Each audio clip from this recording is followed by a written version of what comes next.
एक समय एक शहर में समर नाम का व्यक्ति रहता था, जो अपने माँ बाप का इकलौता बेटा था। उनके परिवार में 3 ही लोग थे, उनकी माँ और उनके पिता। समर ने हाल में ही अपनी पढ़ाई पूरी की थी और वह कोई नौकरी ढूंढ रहा था, लेकिन बार बार कोशिश करने पर भी उसको कोई नौकरी नहीं मिल रही थी। एक दिन समर अपने माँ से कहता है, माँ, मैंने बहुत जगह कोशिश की है नौकरी के लिए, लेकिन मुझे नौकरी नहीं मिल रही है। क्या मुझे कभी नौकरी नहीं मिलेगी? माँ कहती है, भगवान पे भरोसा रखो, तुम्हें नौकरी जरूर मिलेगी।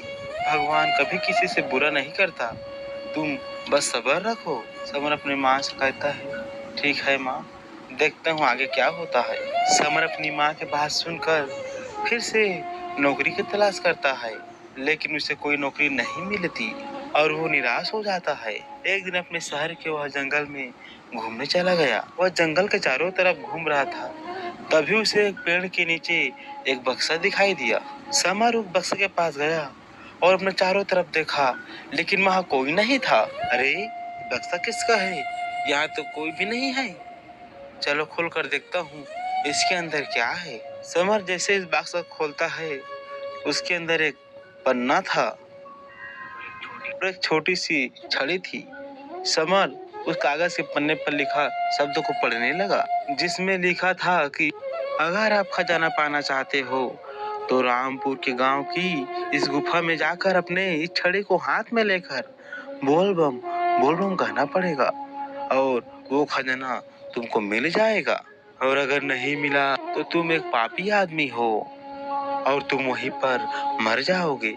समर ये पढ़कर बहुत ही डर गया। खजाना भी मिल गया और डर भी है कि कहीं मैं वहीं मर ना जाऊं। वह अपने घर गया और वह कागज और छड़ी अपनी माँ को दिखाई और कहने लगा, माँ, खजाना भी है और डर भी है, कहीं वहाँ कुछ अनहोनी ना हो जाए। माँ बोलती है, बेटा, मेरी तो उम्र वैसे भी खत्म होने वाली है, अगर मरना होगा तो मैं ही मर जाऊंगी। समर बोलता है, जाऊंगा तो मैं ही, चाहे जो हो देखा जाएगा।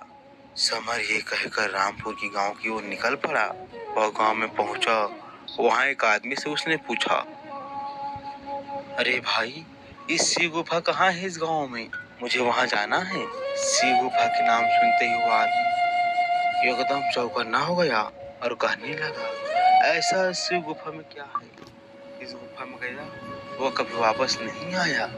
अरे नहीं, मैं तो बस ऐसे ही पूछ रहा था, मैं तो भक्त हूँ शिव भगवान, बस उनका दर्शन करने जा रहा हूँ। अच्छा जाओ, गांव से उस पहाड़ के ऊपर वह गुफा है। समर पहाड़ की ओर जाने लगा।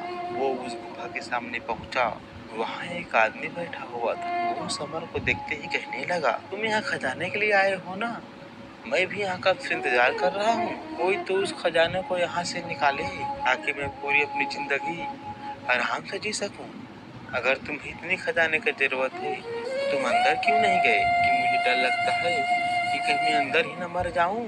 तो ये डर तो सबको है, कहीं हम अंदर मर ना जाएं। तुम अंदर जाओ और मेरे लिए वो खजाना ढूंढो, मैं तुमको उसमें से आधा खजाना दे दूंगा। तुम पागल हो क्या? अंदर मैं जाऊंगा, मौत को जोखिम ही मैं उठाऊंगा और खजाना तुम ले जाओगे। देखो लड़के, खजाना तो मैं लूंगा ही लूंगा, तुम नहीं तो कोई और सही। यहाँ से मैं खजाने को किसी को ले जाने नहीं दूंगा।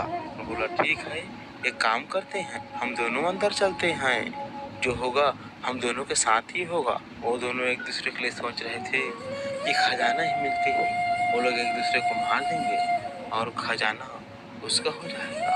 और वो दोनों गुफा के अंदर चले जाने लगे। वो आदमी कहता है, अरे भाई, तुम बोलो, वो खजाना मिलेगा क्या? अमीर कहता है, रुको, तुम पीछे हो जाओ। समर ने वह छड़ी हाथ में ली और बोल बम कहने लगा। तेज रोशनी सी आई और उन दोनों की आंखें बंद हो गई। और जब उनकी आंखें खुली तो सोने के सिक्के पड़े हुए थे। अरे वाह, खजाना मिल गया, अब मैं अमीर आदमी बन जाऊंगा। अमीर आदमी।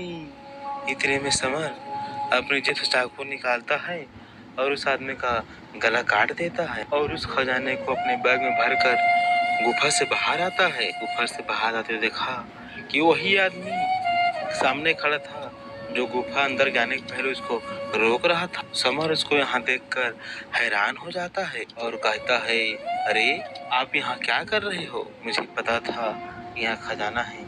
मैंने तुम दोनों की बात सुन ली थी। इसमें से आधा खजाना मुझे दे दो।